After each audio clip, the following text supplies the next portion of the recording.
Hi எல்லாருக்கும் வணக்கம். இன்னைக்கு காலையில் 9 to 10, 11, 12க்குள்ளே நீங்கள் வந்து ஸ்பீட் போஸ்ட்டு சீஃப் ஜஸ்டிஸுக்கு வந்து இந்த நம் இண்டி டாக்ஸ்க்காக நாங்களும் இருக்கோம் அப்படின்ற குரலை பதிய வச்சு அனுப்பிச்சி வச்சுருக்கீங்க.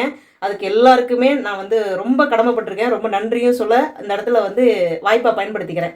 நாம் அனுப்பிச்சி வச்ச அந்த லெட்டர் இருக்கு இல்லையா, அது நாம தான் அனுப்பிச்சோம் அப்படிங்கிற அந்த ப்ரூஃபை இப்போ தெரியுது பாருங்கள், இந்த வெப்சைட்டில் போய் நம்ம வந்து பதிவு பண்ணணும். ஸோ ஸ்க்ரீன்ஷாட் வந்து ஆட் பண்ணியிருக்கேன். எப்படி நம்ம பதிவு பண்ணணும் என்ன அப்படிங்கிறத அதை பார்த்து நீங்களும் உங்களுடைய ரெசிப்டை பதிவு பண்ணிக்கோங்க. www.animalrights.in இந்த வெப்சைட்டை ஓப்பன் பண்ணி உள்ளே போனீங்கன்னா ஸ்க்ரீனில் தெரிகிற மாதிரி உங்களுக்கு காண்பிக்கும். ஒரு குடும்பத்தில் 5 பேர் இருக்கீங்கன்னா தனித்தனியான ரெசிப்ட் இருக்கு இல்லையா, அதை ஃபோட்டோ எடுத்து வச்சுக்கோங்க. உங்களுடைய பேர், இமெயில் ஐடி, நீங்கள் எந்த ஊருன்றதை குறிப்பிட்டு கேலரியில் போய் நீங்கள் எடுத்து வச்சிருக்கீங்களே ரெசிப்ட் ஃபோட்டோ, அதை அப்படியே அப்லோட் பண்ணிடுங்க. ஃபைனலாக சக்ஸஸ்னு சொல்லி ஒரு டிக்கு காண்பிக்கும். அவ்வளோதாங்க, உங்களுடைய ரெசிப்டோட ரெஜிஸ்ட்ரேஷன் அப்லோட் ஆயிடுச்சு அப்படின்னு அதிலே வந்துருங்க. இப்போ ஸ்ரீ கையில் வச்சிருக்கிற அதுதான் ரெசிப்ட், எல்லாருக்குமே இருக்கும். அதை தான் நீங்கள் இங்கே அப்லோட் பண்ணுவீங்க. பாக்ஸை டிக்கு கொடுத்துட்டு கீழே பார்த்தீங்கன்னா எல்லோ கலர் கொஞ்சம் பிரைட்டாக தெரியும், அதையும் ஓகே கொடுத்துட்டீங்க அப்படின்னா ரெசிப்ட் அப்லோட் எடுங்க. இதை வச்சு எத்தனை லெட்டர் அங்கே போயிருக்குன்ற எண்ணிக்கை நமக்கு தெரியும்.